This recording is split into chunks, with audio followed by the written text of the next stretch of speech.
The St. Regis Mohawk School was established in 1930 and presently serves 400 students from pre-K to grade 5. The school has received very few changes throughout the years. One of the most notable changes to Mohawk School was the gym and the cafeteria, and that was probably about 30 to 50 years ago, as well as an addition in 2015. At the Mohawk School, repairs were only done in emergencies.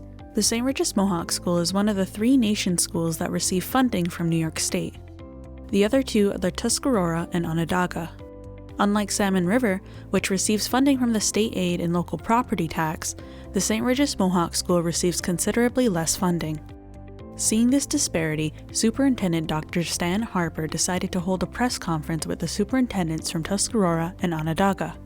They had this big press conference and they said, look at the inequities. Our Native kids that are going to these state schools are not getting the same as other schools are getting. So he came to Tribal Council, we sat down and we decided to utilize our lobbyists, Bolton St. John's, and we got the ball moving. The lobbyists then got us in touch with many other people. Senators, assemblymen, Commissioner Rosa was on board right away, local politicians, Stack, Jones, they all made some kind of commitment and they helped us in the long run. So I went with Dr. Harper, we went to the other 2 schools, we told our story, and then we worked tirelessly. And this is kind of where we are right now. Due to the efforts of Dr. Harper, Tribal Council, and Bolton St. John, the school was allocated $17.8 million from the New York State budget of 2022-2023.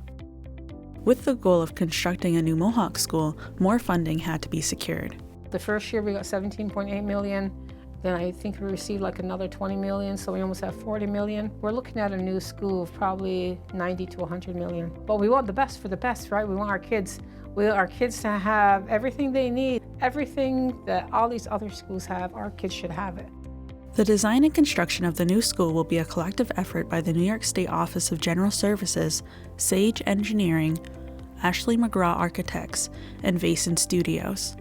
One important aspect of the project is getting input from the community. They asked us to be part of that design. It's not like they were just going to come in here and say, look, we're going to build a building, and this is how we think that. Nope, they're not doing that.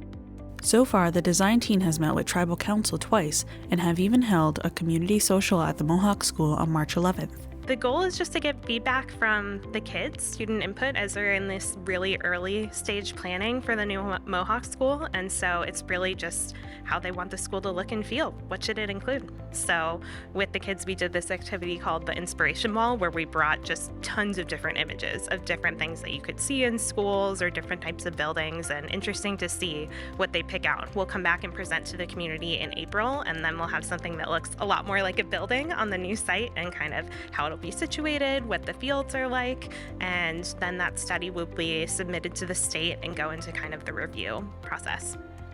The new Mohawk School will be relocated as the current location is in a flood zone. The new location will be just off Blair Road, on land that was donated by the St. Regis Mohawk tribe.